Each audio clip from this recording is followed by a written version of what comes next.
It's a real pleasure to have you here, my friend. I feel, we've been connecting a little over the last months, and the opportunity to bring you on and introduce you and your work to our community is a real pleasure. So thanks for being here. Yeah, well, it's a pleasure to speak with you, and I feel honored that you have interest in my work. Yeah, it feels really good. We're on opposite sides of the globe, but there's that connection and the ability for us to actually have conversations and to have a peek into what other guys are doing around the world is really quite amazing, and not something that was so accessible to us just a few years ago. So yeah, I'm always blown away that when guys like you reach out and say, I appreciate what you're doing and here's what I'm doing, and we can have this exchange. It's remarkable. Yeah, I agree, and your work really resonated with me. I felt like every time I saw one of your new podcasts drop, for example, it was kind of like somebody I'd been thinking about, or a theme I'd been thinking about, and there it was. Brian dropped something in my lap, which was kind of right on point. So I'll go on. Yeah. I was just going to comment that someone else actually reached out to me today with that exact same comment, that every time a new podcast drops, it's right in line with what they've been exploring. And I think a lot of that has to do with the podcast being led by my own curiosity, as I go along my journey and follow up on some threads. Yeah, so the podcast being led by my own curiosity, being able to connect with other people and hear from them just shows me that when we're following our own curiosity, there's a chance that other people are also on very similar paths, maybe parallel paths that intersect at certain points. And those points of intersection are points of like really deep connection. You could think of it as the collective unconscious, or maybe a cul-de-sac in the collective unconscious that we just both happen to be exploring at the same time. Again, just another affirmation that there is a network of deeper connection that we're all participating in if we're listening and paying attention, to those urges and drives within us. So yeah, it's great. Yeah, I really feel that to be true. Tapping into something collective there. It's a beautiful thing. And it's good to see you had a couple of Australians on there too recently. I know the conversation with David Tacey I thought was fantastic. And I really feel like David is one of our hidden gems. He's written so many wonderful books. His Jungian work is just incredible. So you kind of giving him a platform to speak like that. He has many, but kind of to this particular community was wonderful. So thank you for doing that. Yeah, I enjoy David. There's an affinity, I think, between Canadians and Australians. We're colonial nations. We're still connected in some way to Great Britain. We both have the Queen on our money. And I think there's something about being outside of the UK, but having those roots there gives us kind of an outsider perspective. Like I find Canadian comedians and Australian comedians to be the most kind of astute observers of dominant culture. And I kind of we both probably grew up watching like Monty Python and things like that. And so there can be like kind of dry sarcasm to our humor. And one of the things I enjoyed about David is he's kind of like a crusty old guy. He's not afraid to tell it like he sees it, and to do that with a sense of humor and self-deprecation that I appreciate. So we got along pretty famously, and we've had a lot of exchanges kind of off the record that are really fun. No, I agree with that about David, and also what you were saying with regards to Australian and Canadians. I also think we don't mind, poking fun and mocking a little bit, but in the interests of, in the greater interests of change, And I think that's really wonderful. Hmm. Yeah, I don't know if that interest in change is always like a conscious thing or not. I think, for myself, I think I just have a lot of trickster in me that likes to, by poking fun, poke holes in something that seems to me like grandiose or inflated, and Hmm. that could be a cultural thing, or it could be a person. But it's gotten me in some trouble over the years. But I've come to appreciate it, that it does have a function that even my ego is not always aware of, Hmm. and I make sure that that I'm the subject of some healthy poking every once in a while. Well, I think we can agree on that. The trickster energy abounds in both countries. There's no doubt about that. So, Brian, just let's take us a little step back, and maybe for those that don't know of you and your work, you could maybe just take a moment to kind of explain what it is that you do in the world, and what you're bringing. Yeah, well, what do I do in the world? Well, I try to be an advocate for soul first and foremost, and the way that that is expressed is a number of ways. So one of the ways that you mentioned is the podcast, and that's really sharing conversations that I have with people that I'm interested in. Like I said, at whatever stage on my journey, where my interest is drawing me, I try to seek out people who have kind of been down that road before and might have something to offer. So the podcast was really an extension of my own kind of seeking and learning process. And I just felt that I had the opportunity to meet some really incredible people along the way, uh, for whatever reason. I've always had this ability to connect with people who are, I see as kind of revered teachers, people of wisdom. And it just felt like a kind of a repayment to then share those conversations with others who might also be seeking. So that's one way. And like I said, that's really intertwined with my own journey. So that's a big part of it, is just sharing my journey and these conversations I have with people. The other way is working with people one-on-one, as a, I think of it as a kind of a soul friend and guide. Uh, I've played with different terminology over the years, coach and counselor, uh, but those come with so much baggage and so much kind of professionalism. I really was inspired reading John O'Donoghue's book Anamkara, and that whole concept of the kind of the soul friend. That really resonates with me, and that's the kind of role I like to play in other people's lives. Just someone on the path who might be just a few further steps along, who can maybe point some things out along the way, as you travel your medicine path.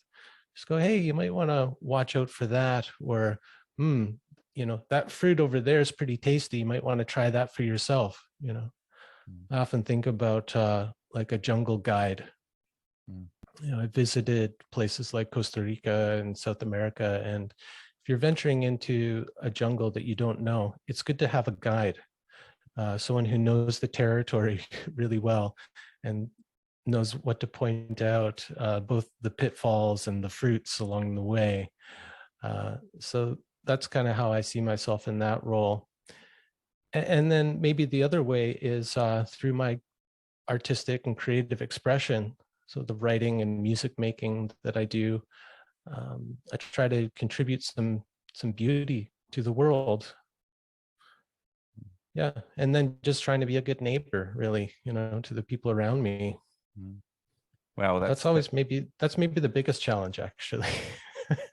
Yeah, I think yeah, I resonate with that. But that's beautifully articulated, brother. I appreciate that. And when you talk about the friend, it kind of it reminds me of the great Sufi poets in talking about the friend. Mhm. That kind of idea of the soul, or at least a guide of the soul. It's a beautiful thing. So Mhm. thank you for everything Like you do. a companion even, right? Just to have somebody else there with us on our journey, as we go through these peaks and valleys, right? Mhm. Like Rumi, you mentioned the Sufi poets. Rumi, I mean, God, Rumi's the best, isn't he? Like he's just like a field guide for the soul or something. And he had his friend Shams, Mm, who he met, and someone who offered him counsel and guidance. mm, So I think we all need that, and it can be hard to find. So mm, I try to just make myself available, and that's how it started for me. mm, It's just going, look, I'm here. This is the work I'm doing. This is what I've been through.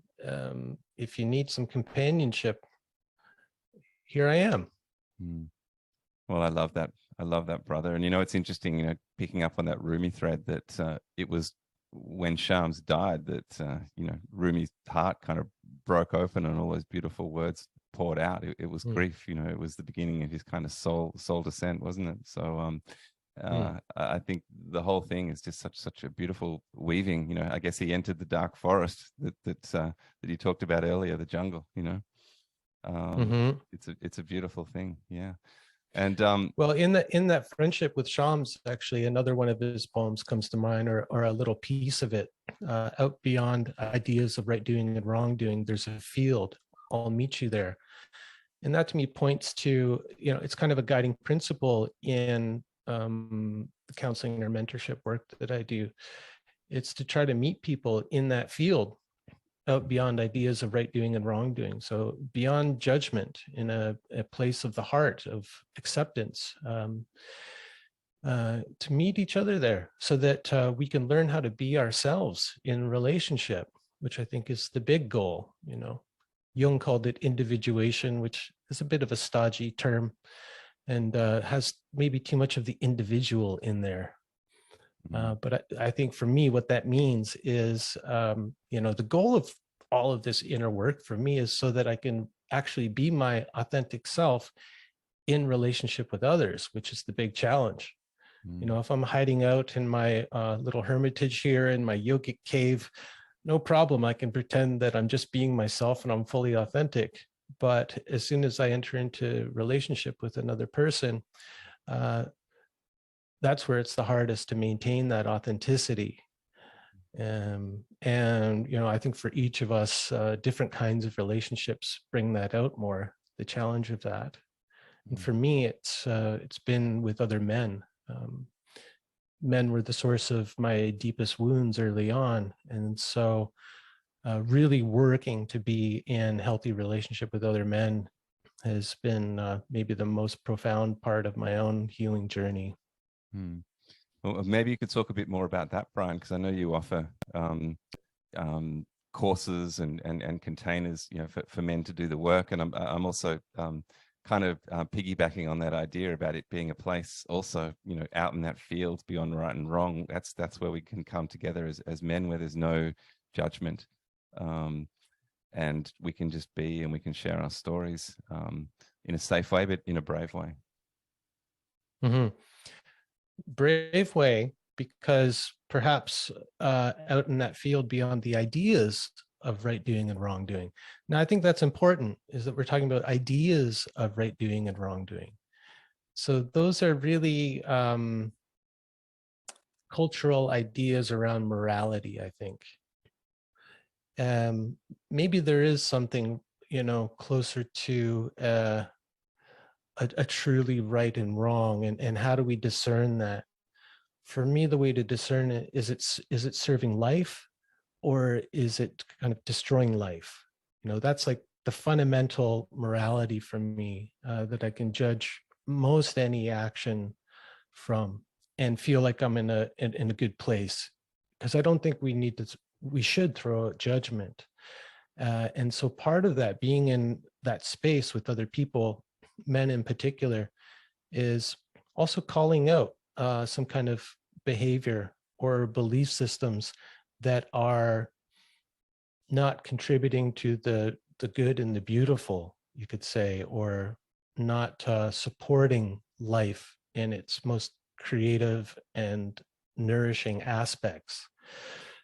So that's, I think, where the bravery has to come in, the bravery to speak up if we see something wrong, and the bravery to receive that and to self-reflect Mm, and to question, maybe this isn't the best thing to think or to express or to do, right?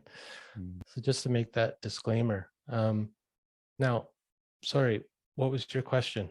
Well, let me reframe it a little. Your the men's work that you offer, I guess, is where All I right. was orientating us. But you work archetypally a lot, don't you?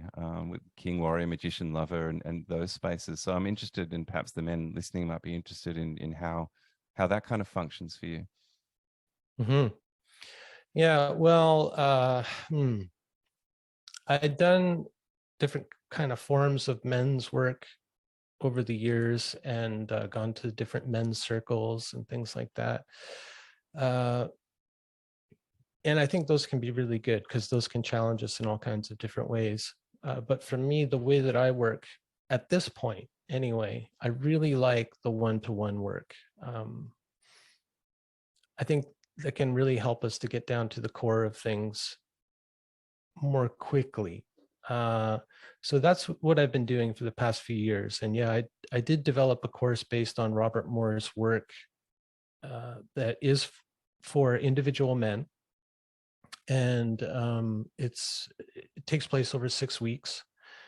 And so there's a lot of reading and listening that's a part of that. So there's an educational aspect about it too, because I think particularly the king, warrior, magician, lover model that Robert Moore presented is a really helpful way for men to begin to self-reflect and to orient themselves.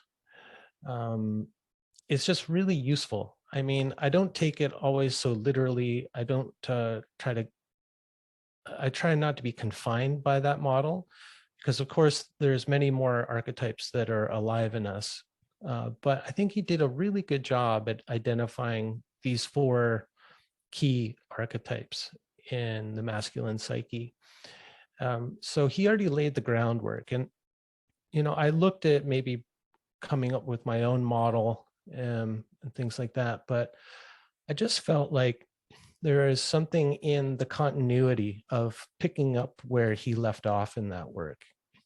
And of course, he wasn't doing that work alone. He was doing it alongside people like Robert Bly and Michael Mead in particular. Um, and so there was something good about that, that felt good about that, is the continuity, picking up where some of our elders had left off.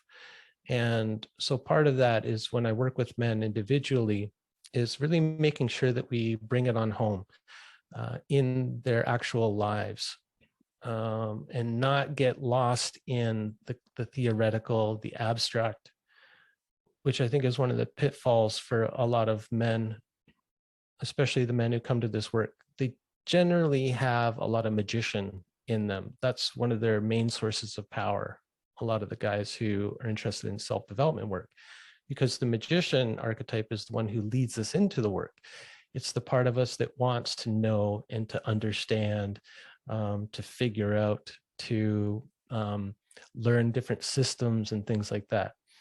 So the magician archetype is the one who kind of leads us with curiosity into the work, but it can also block us in the work by getting really caught up in the theoretical. So, like I said, part of the program that I've developed for men is the learning part, which satisfies that magician uh, desire for knowledge and accumulating information and all of that. But then, my work, and this I can do really well on a one-to-one basis, is to help take men, help bring it down to earth for them, Mm, into their particular lives and circumstance, and talk about their relationships, with their lover, their spouse, their kids, their workmates, whatever's going on in their life.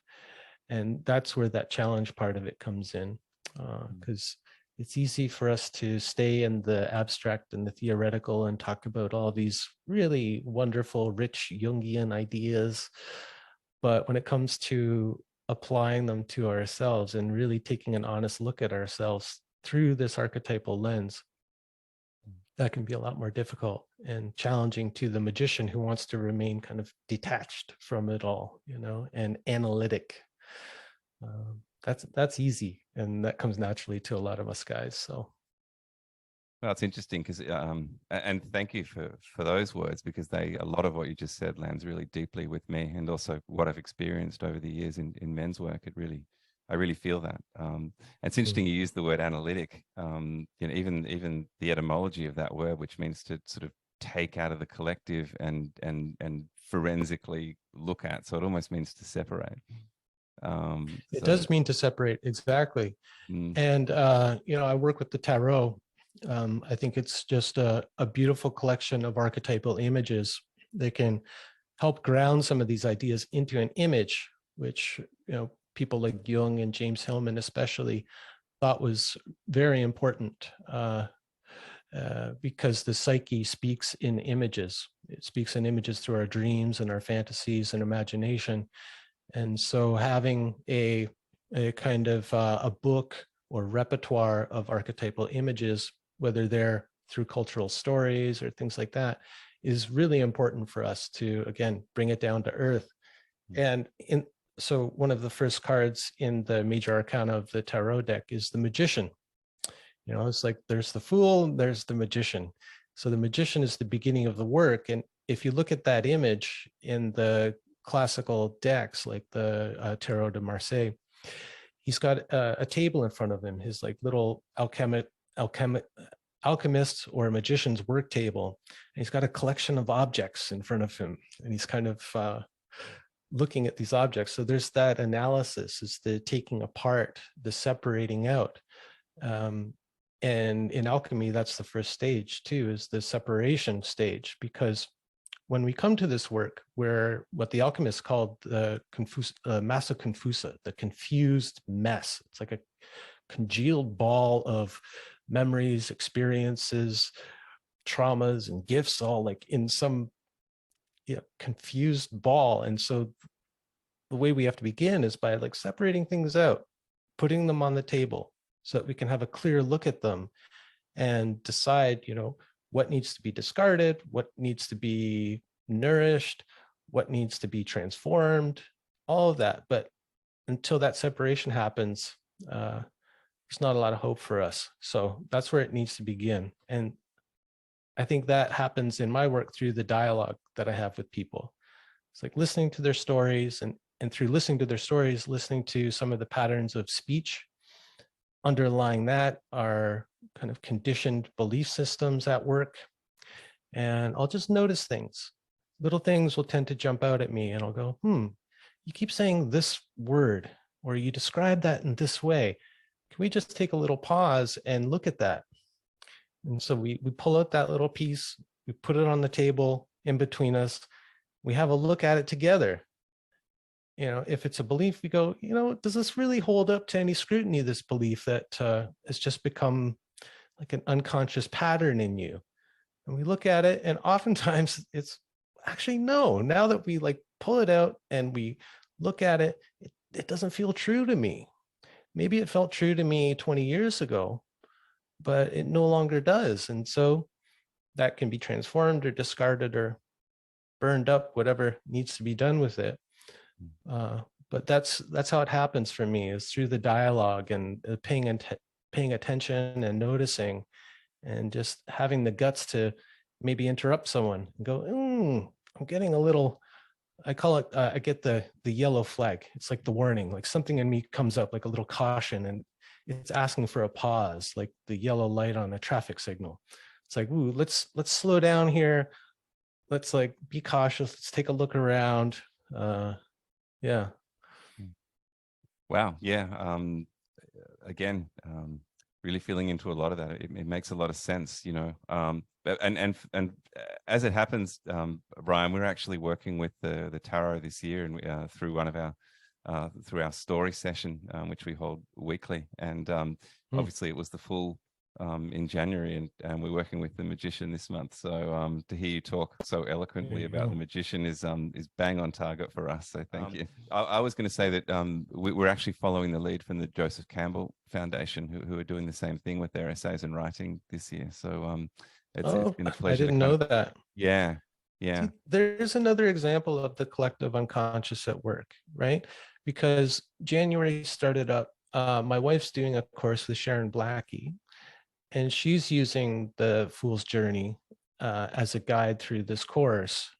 And it's a guide through the major arcana of the tarot. And every month, I think she gives out one or two new cards to contemplate and reflect on. And I was like, that's a really great idea. I think, I should start doing that. And then now you tell me that you guys are doing that this year. Joseph Campbell Foundation is doing it. So there again, it's just like, it's amazing.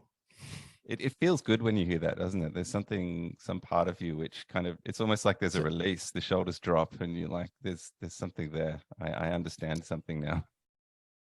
well, I understand that I'm not alone in this, that like I am connected to these other people. And until we reveal something of ourselves, what we're interested in, what we've been thinking about, what's lighting us up at the moment, we may not know that there's this other connection. So that's one of the gifts of the vulnerability and the opening up of oneself and sharing with others is you find out, oh, I'm not alone in this. Other people are being guided toward this too. We're all part of some greater process.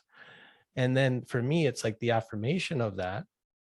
And it also offers some encouragement, like, that was a good instinct. Other people are like already, and for me, it doesn't get into competition. I don't think, well, those guys are already doing it. And, I've got such a small following compared to the Fifth Direction or the Joseph Campbell Foundation. Like, what's the point? But for Mm. me, I get more of the encouragement of that. Like, no, take care of your little corner of the world over here, with this like bigger idea that other people have picked up on as well. So yeah, it's kind of exciting. No, I like that. And, an affirmation for me, for example, when you were talking about King, Warrior, Magician, Lover, because that's something that we also use as a part of our kind of container for men too. And, I can see some of the areas where perhaps, and I can feel the criticism from those that might look at it with more of that, magician's eye sometimes and try to pick it apart analytically. And as you said, there are more archetypes and, maybe it's not a good idea to sort of codify the archetypes so precisely, but I 100% agree with you. It's such a great foundation to use, and the idea of kind of picking up the baton from those men, Moore and Robert Bly and Michael Mead and so forth. It just feels so good in my bones. And I appreciate so much everything that they've done in more ways than I could explain in this conversation. So it just feels so right to me.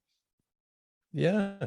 And I mean, having some appreciation for all the work that they've done, wouldn't the thing that they would want most from us, wouldn't the best way to honor their work is to continue it, right? And not just regurgitate it, because some of that stuff is a bit outdated. You know, it's just, these are guys from a different generation. So they had a whole different set of cultural reference points. Like when Robert Moore talks about the warrior, for instance, he talks about like the movie Patton, about General Patton, the American general. I, you know, I don't know about that guy. I don't really care to learn so much about him. He's part of the whole American war machine, and like I'm gonna find other expressions of the warrior archetype that speak to me and people of my generation, perhaps, and that's going to broaden it some more. And I think just naturally start to update the work, or at least the references that we use in order to bring the archetypes alive, for people. So, like, for instance, the Lord of the Rings trilogy is full of these great archetypal figures. And it's a really wonderful modern myth that sprang from the same source as the myths of old. I think Tolkien especially was really deeply connected to the archetypal realm. And unlike something like Star Wars, which is also pointed to as a great kind of archetypal reference point, for Tolkien, it wasn't a conscious intention to make an archetypal story. George Lucas talked to Joseph Campbell and said, I want to make something that resonates for modern people. I want to make a modern myth. And Joseph Campbell gave him like the rundown of the hero's journey archetype, and Lucas followed that and the storytelling and everything. Like, it was very calculated to kind of hit all those buttons, you know. Whereas with Tolkien, it just sprang forth from his unconscious. I mean, a whole language system came out of it, a whole mythological culture with songs and poems and, a history unto itself. And he was just like dictating really from the unconscious. So therein lies the difference for me. What's a true myth and what's not. When it comes from that deep source and you're just struggling to keep up. I mean, the amount of writing that he did, it was just obviously pouring forth through him, and everything in his life had prepared him to be the dictator of the story, or the scribe, maybe is the better word, Mm. like so yeah, taking the work of those guys, continuing it forward, letting it be refreshed along the way. So not getting so rigid around them as authorities and experts, and kind of concretizing the work, which for them was always evolving and always alive. So like, let's keep it alive. Let's keep, reflecting back and see where these archetypal figures that they were talking about, where they're showing up for us in the here and now. Keep it relevant. That's what's meant to happen, I think. No, I agree. And I think, for me, one of the things that I've admired about following your work is how much you've kind of tracked the work of I guess the mythopoetic guys, all the way back. It's wonderful. It really feels like you've got you're looking closely, and picking up all the pieces. And I think that kind of leads into how we started to communicate with one another, which was around your work in archiving those sort of hidden, forgotten lectures from the Alabama Men's Conference. And I really felt something in listening to the passion in your voice in kind of doing that work, which it's certainly not going to be anything that's going to bring you any financial reward, but it feels like it's part of your purpose and part of your what you're bringing, your gift to those that are following in the footsteps of those men. So I wanted to say thank you for that, but also maybe offer you the opportunity to talk a little bit about what you're doing in that space. Oh, sure. Thanks for noticing. That feels good, just to have you like notice and appreciate something I've been doing kind of on the side, like, because you said it's a labor of love. Well, I think for my whole life, I could safely say I was always interested in archaeology and anthropology, of like kind of digging through the bones of our ancestors. And being a person who was born in Canada and second or third generation here, there's not a lot of bones of my ancestors here. And because of the nature of my family being quite fractured, it's been really hard to do the archaeology through my personal lineage, the bones of my actual ancestors. It's been a really difficult task. And I may have gotten as far as I could going back 3 generations only, which there's a lot of grief around that. But along the way, what I came to realize was that we all have kind of spiritual ancestors, people who may not be blood related to us, but whose work whether that's creative work or scholarly work, it speaks to us on the level of the soul. It resonates with our bones. And I've been able to identify a handful of people who came before who, when I read their work, I feel that resonance. It's like my bones start humming. And every time I go back to their work, it's like I get re-nourished by it. There's still some food for my soul there. So it's been really important for me to honor those spiritual ancestors by learning about them, trying to get to know them, if they're dead, through the people who knew them. And really, it's like, yeah, their work having like a special place in my library. And so meeting someone like John Lee, who's one of the people who was there at the beginning of the so-called men's movement in the 80s and 90s, a close friend and student, I think, of Robert Bly, and also getting to meet Michael Mead, who also was closely involved in all of that, hearing their stories, and then also hearing their stories about Robert Bly, who passed. And the years before he passed, he he had dementia, and so he wasn't public, he wasn't speaking anymore, so basically unavailable. That's felt really important to me personally, just getting to know these spiritual ancestors as well as I can. And I went through the same thing with my yoga lineage as well. And I don't do it for any other reason that it feeds my soul. It helps me feel connected to something greater, to this lineage that I'm just like the kind of most current expression of in this one particular branch, in this place and time. And it's just nice to hear that other people appreciate that too. It's a very small amount of people. Like you said, it's never going to make me rich, but it feels like a way to honor the dead, and those who have kind of laid the soil that I draw nourishment from, and so part of it is keep tending to that soil, keep their work alive in the way that I talked about before.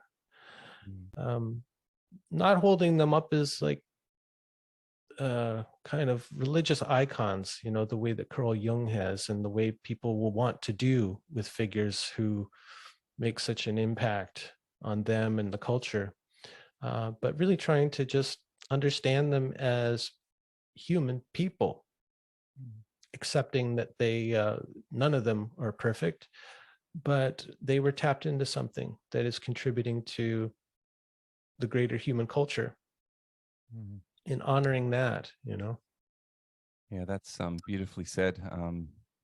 Really, I feel that, and particularly admired the way you handled the passing of Robert Bly, and those beautiful tribute conversations that you had with the likes of Michael and John and Martin Shaw and others. It was just beautifully well handled, and I've actually found myself going back to those more than once, which says something.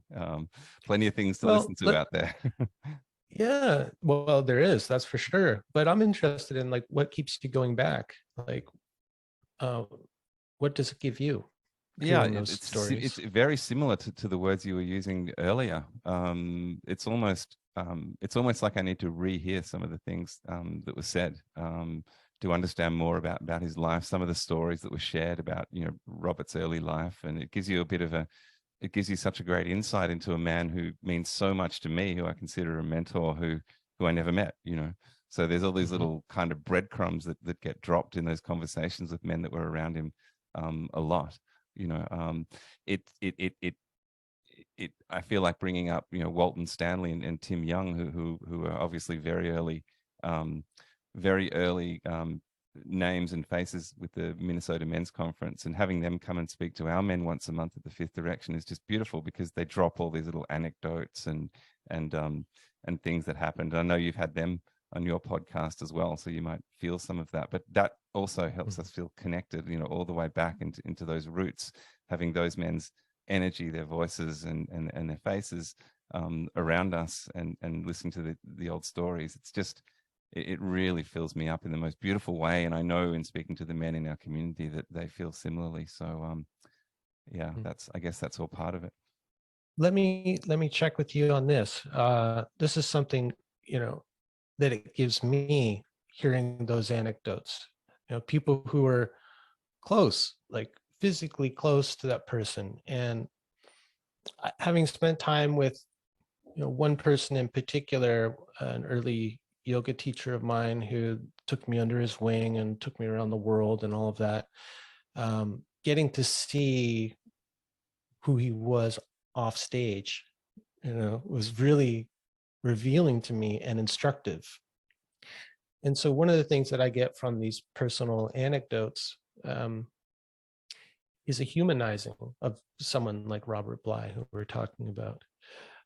And that, what that does is kind of take the icon off the shelf in a way, which for me is important to always remember that this is a real human man with his own limitations and struggles, as well as all of those gifts, but not lose sight of the other aspects, right? That so that kind of takes the icon off the shelf. What it does also is encourage me, because I know most intimately all of my own limitations and foibles and idiosyncrasies and all of that. And if I don't remember, or if I don't even know of the more kind of human aspect of some of these figures, I'll tend to maybe not be so willing to share the gifts that I have, because I might think I'm not worthy. Like, who am I to talk about this? I've got all these problems in my life and I've got still so much work to do. And like, who am I to talk to people about these things, or to, so that's a big part of it for me too, is the humanization, the relatability. It also serves as a kind of encouragement, that you don't have to be a perfect person, completely integrated, all those other fantasies that we can be blocked by, blocked in sharing the gifts that we do have to offer. Maybe the little bits of wisdom that we might have picked up along the way, or might have, blossomed in our own soil, that are unique. Like, oh my God, can you imagine? You might actually have a unique bit of wisdom to share with the world, just like a Robert Bly or James Hillman or Michael Mead or whoever, a Rumi. Just imagine that you might have something in you that is bursting through the soil at this particular time and place for a reason. A bit of wisdom that Robert Bly or Michael Mead or whoever couldn't have had, because they weren't you growing in the soil in which you were planted, right? Like, what a terrifying but liberating idea to just ponder that you might have something really unique and original to offer the world. And isn't it interesting? How many times do you get told that growing up? Yeah, I know, that's right, Brian. And isn't it interesting that understanding of what's possible for you comes from looking at the imperfection of the people that you look up to, not their kind of not the other side of it, all the beautiful, amazing things they say when they're tapping into their genius. It's actually looking at them as just a regular human being and seeing some of their flaws and imperfections that makes you realize all that.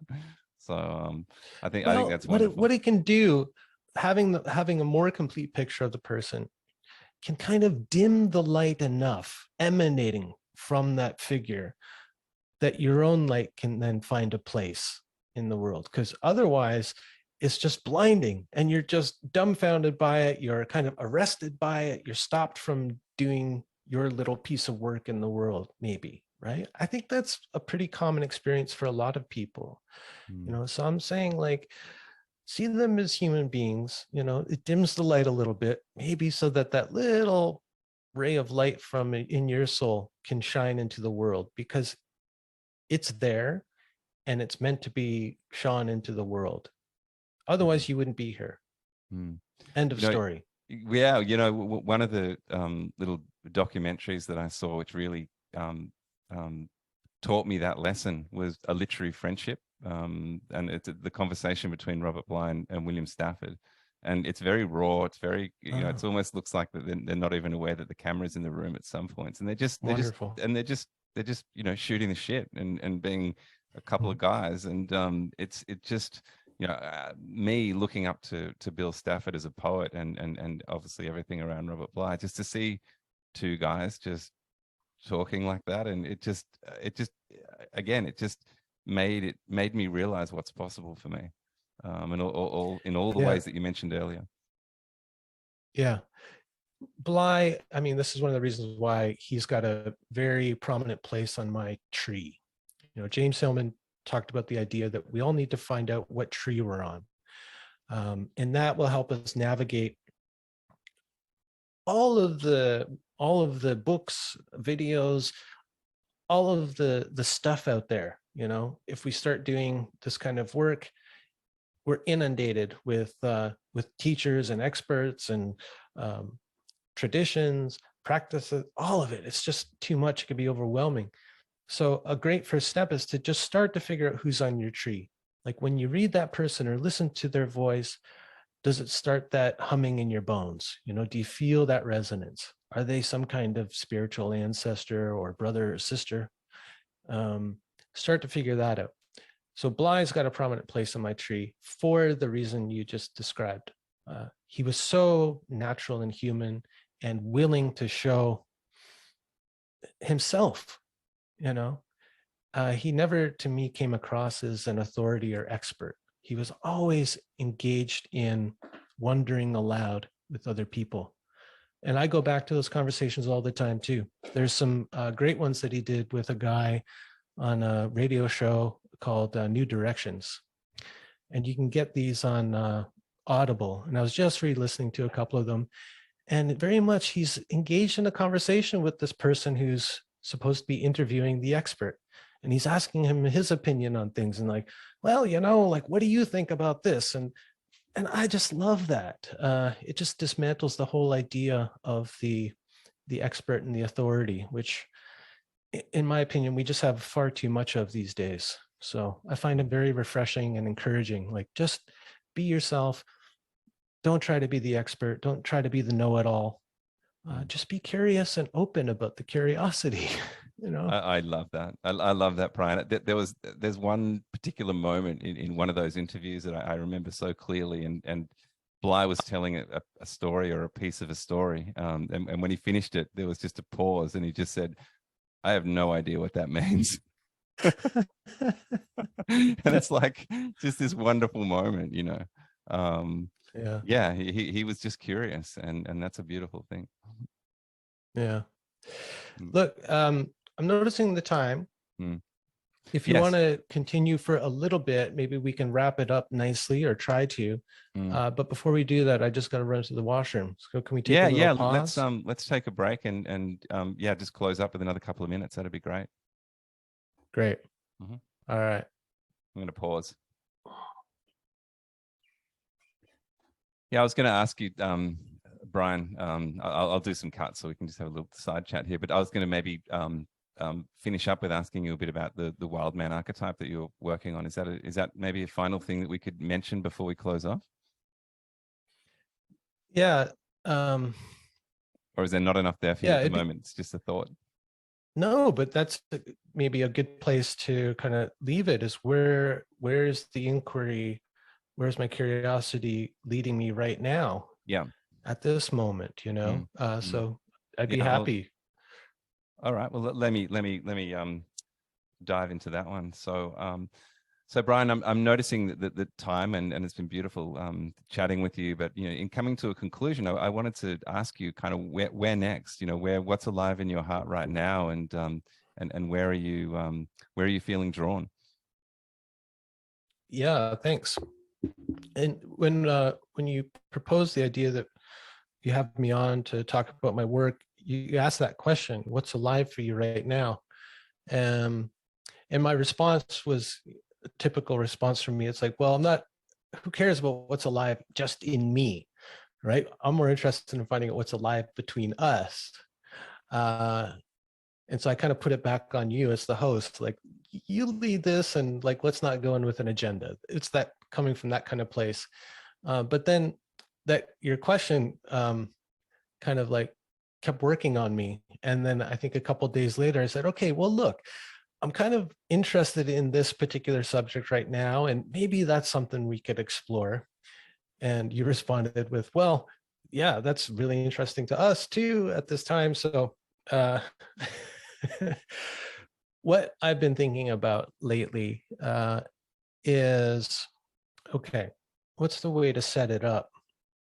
I guess through my work with men particularly, but also with women and young men, it became really apparent to me that there was something that isn't being properly addressed in our culture or in the world of self-development and in men's work, I think. I could be wrong about that because I don't know everything that's going on out there, but just in terms of what I've been able to witness, there's a lot of talk out there about the hero's journey and initiation into manhood, right? There's been a lot of work done about that. It's all over the internet, all over people's Instagram posts and YouTube videos and everything. And then there's more work in the past few years around elderhood. But for me, there hasn't been a lot of focus on what comes between those two stages. So what comes after the hero's journey of the initiation into full adult manhood, right? For us guys, what does it mean to be a man and all of that stuff? Been a lot of work done around that. And then more and more work around the kind of what Robert Bly called father hunger, hunger for elders.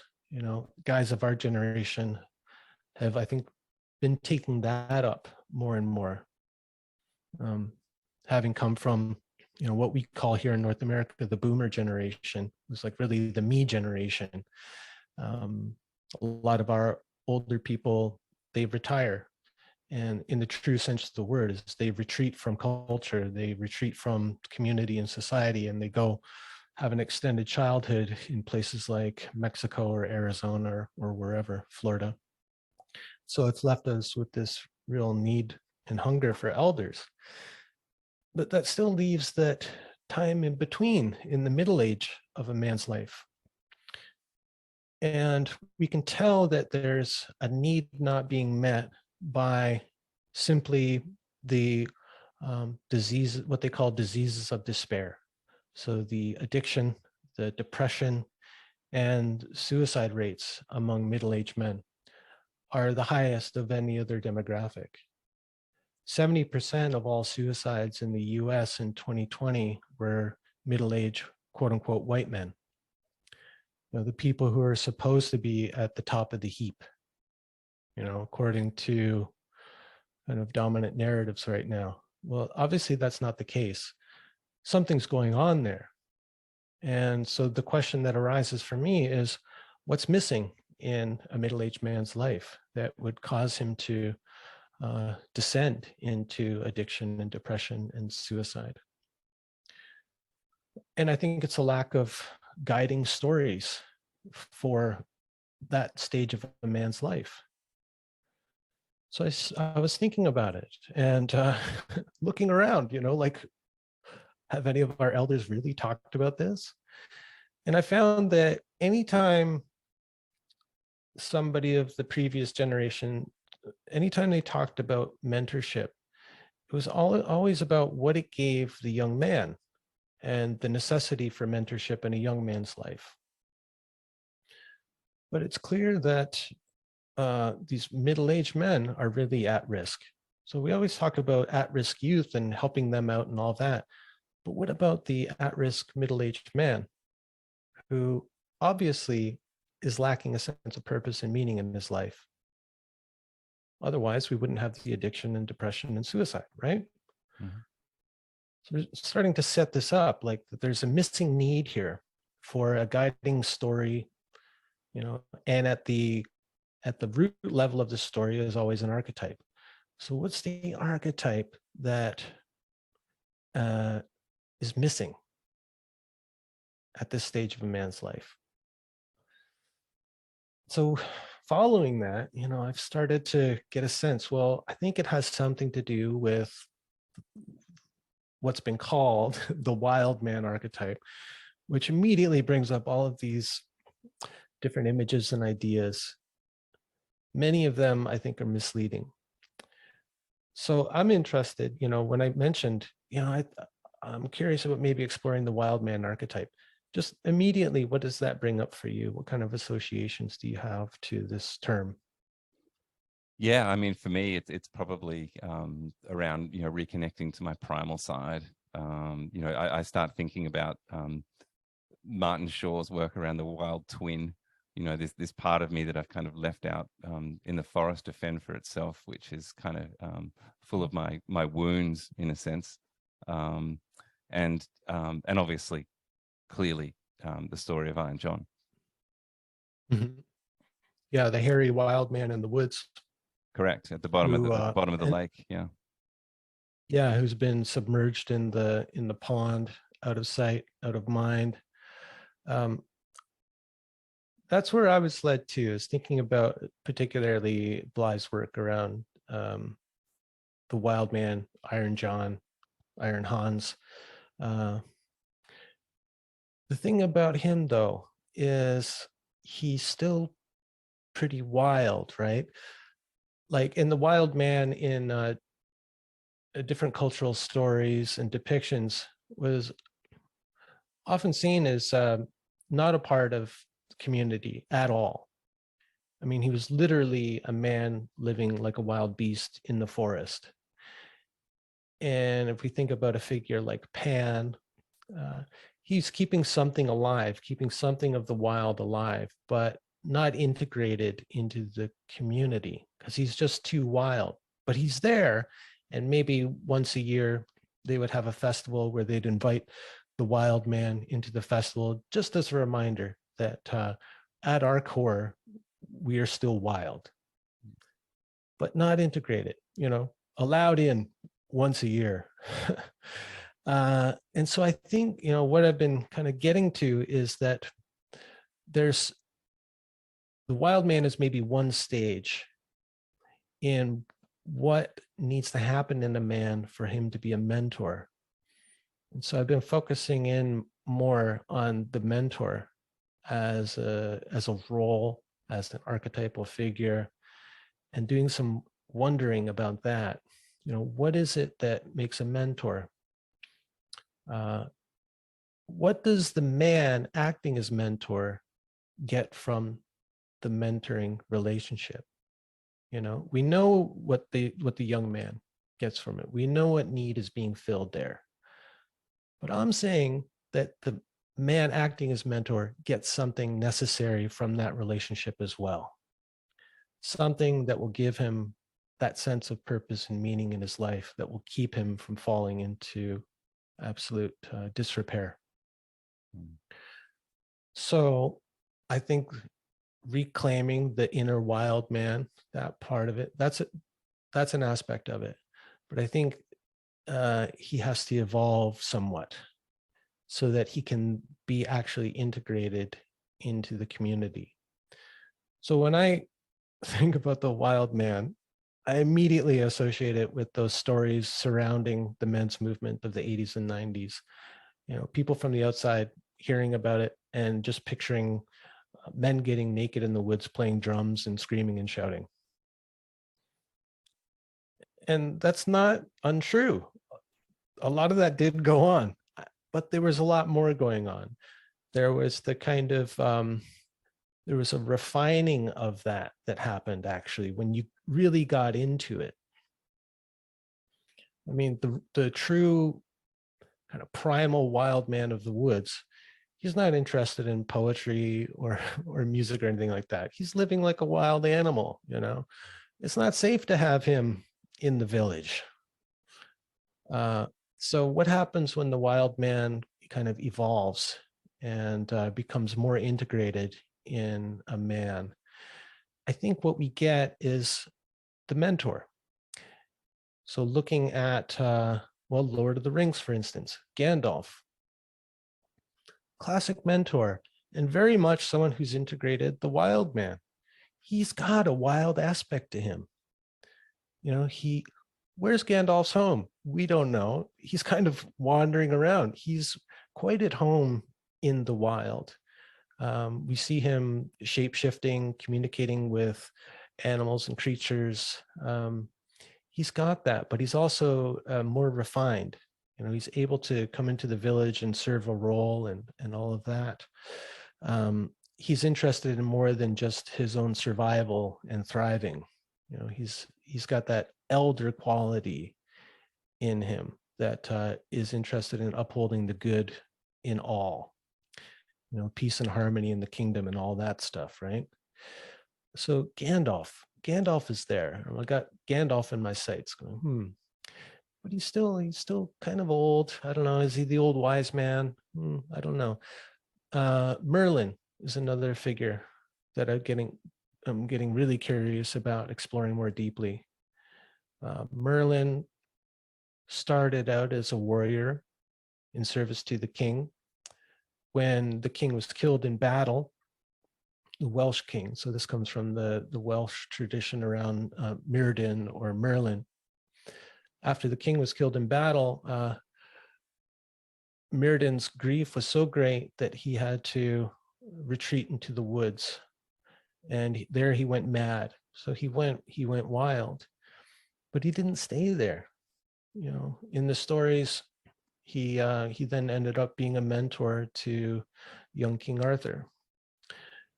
So Merlin, I think, has got something to tell us there. There's a story to be told there for middle-aged men about the journey through grief, the retreat into the wild, the getting in touch with your natural side more, but then coming back, you know, with something to offer.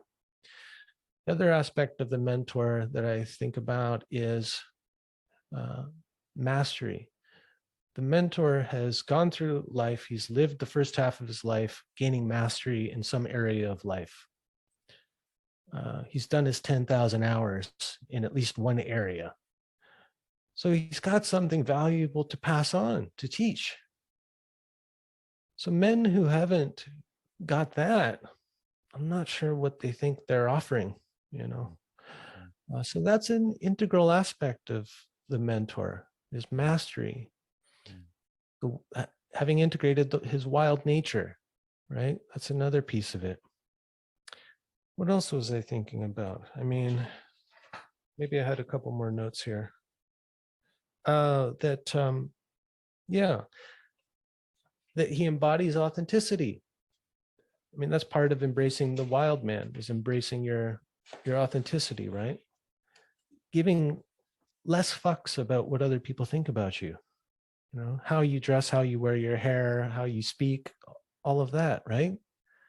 I think that's a big part of it. The living outside of the village, or you know, we could think more broadly, living outside of culture, like just on the outskirts.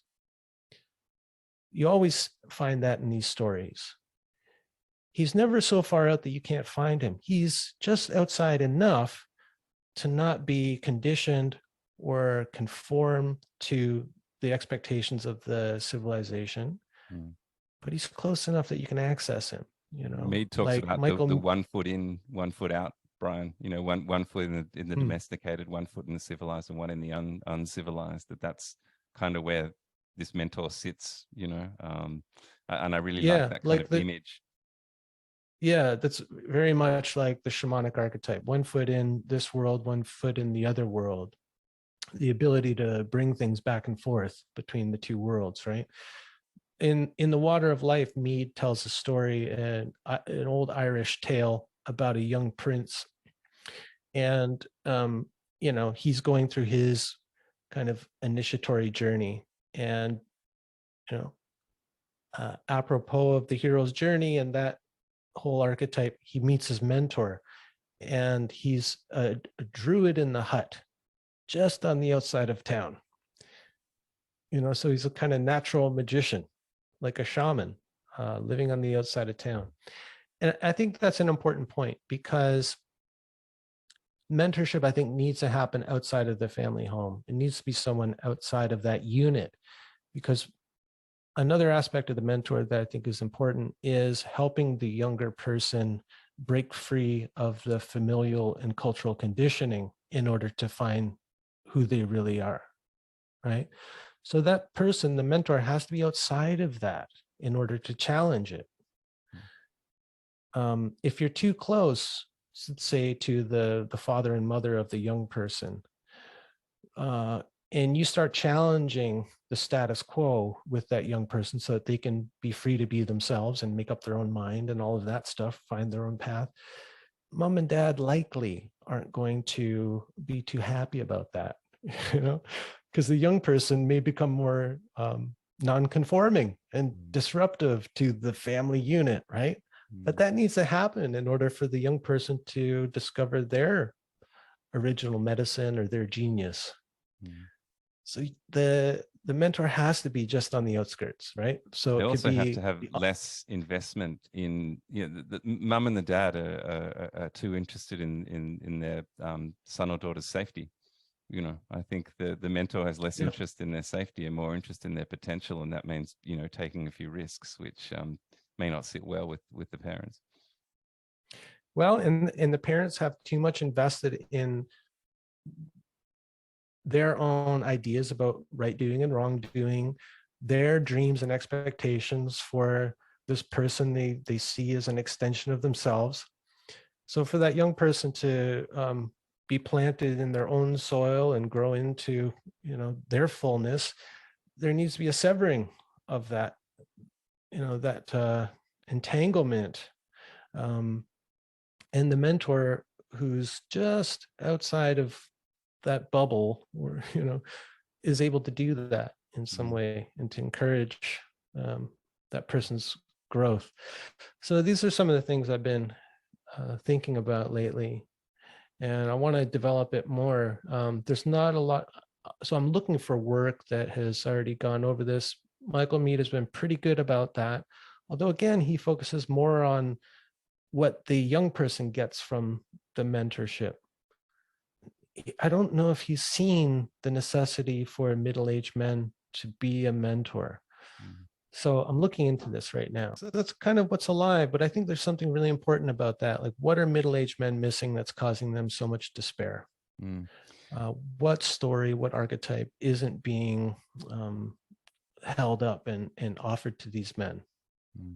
Well, there's so much there that resonates with me, brother. So I really appreciate you sharing that, kind of looking at what's on the edge of where you're going with your work. And I think that, everything you said there makes a lot of sense to me, at least anyway. It's interesting because as you were speaking about kind of your thoughts on the wild man, I'm currently doing a lot of work personally with Gilgamesh. And the idea of Enkidu came up for me, and whether he kind of fitted that role in terms of the way you're perceiving the wild man, which was interesting to me. And the other thing that came up was Bly often talks about, you were talking about, what does the mentor receive in this relationship? And I often remembered Robert talking about, the blessing goes both ways. The mentee is blessing the mentor just as much as the mentor is blessing the mentee. So I think that's really important to me, to understand that the energy flows both ways. Yeah, but what is the blessing the mentor is receiving? Like, to use our magician analytical facility, I get curious, like, okay, it sounds nice. The blessing goes both ways. Oh, how poetic. Oh, I just want to like soak it up. But I actually go, but what is the blessing here? And so let's try to understand that. And for me, the way to understand it is to look at what obviously is missing for men at this stage of life. you know, and what's causing them to commit suicide at higher rates than anybody else. Mm. So that's part of it, the purpose and meaning they get from the relationship. And that takes away any expectation of the young person to do some kind of blessing or acknowledgement of the mentor, right? It doesn't put that burden on them, which is something that I've seen can happen in some of these men's spaces, is the young men end up having to bless these older men who haven't received a blessing previous to that relationship. So that brings up another essential aspect of a good mentor in my books, is they have to have undergone some kind of apprenticeship or mentorship of their own earlier in life and received that blessing.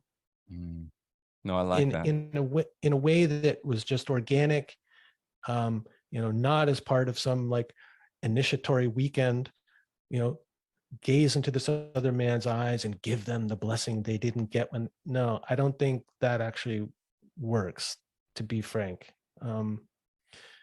It's kind of play acting in some aspects, and I don't know, that may be controversial, but just from what I've seen, it has to have happened. So what I encourage men to do, and I can tell you every man I've ever met has received this blessing and probably just not recognized it because they were looking for something grand, like, you know, the way these things are built up in certain men's circles, right? The blessing of the elder, and they maybe bring out the Excalibur sword and some older man puts in a, you know, I've seen all this stuff, right? It's kind of LARPing the blessing, role playing. So here's what I encourage, and this is maybe where we can end it. Man or woman, whoever you are listening to this, go back through your history and try to identify moments of little blessings. So anytime somebody other than your mother and father saw something in you, saw the gold in you, admired it, drew it out of you, encouraged you to follow that talent or whatever it was, I can tell you, you probably wouldn't be listening to this unless you had received that from someone. And it may have just been a little thing, you know, a little pat on the back, a look, a few words, but really try to sift through your history and identify some of those moments and just kind of separate them out for a little while and just hold them up and acknowledge them, and just acknowledge them. Just start with that. I won't ask you to do anything more, but just look for those little moments, you know, the little mentoring moments in your life. And then what that will do is, you know, hopefully open you up to some gratitude, and honoring of that person and that little gesture they made. But then it may also encourage you to offer out those little mentoring moments to others. Like, it doesn't have to be a big thing. It's recognizing the gold in someone and just going, you know what, that's great. You know, I'd love to see more of that, or some, you know, simple. Everybody can do it. And I think more people should. Well, thank you. Thank you, brother. You know, I think you're right. It's a wonderful place to end it. So let me just say, I've really enjoyed this conversation, Brian. I hope there are many more. Me too. And, yeah, We were supposed to do a half an hour, and here we are, an hour and a half later. See, once we get going. I know. We should have known that up front. But thank you, brother. This is I great. really appreciate your time. Oh, I'm so grateful for you inviting me and to drawing some of this out of me. You know, some of these things that have just been kind of rattling around in my brain. It's really nice to have someone to, you know, it's like we open up a channel and something can come forth in that channel. And that's what this opportunity's been for me. And I'm really grateful for it. Thank you.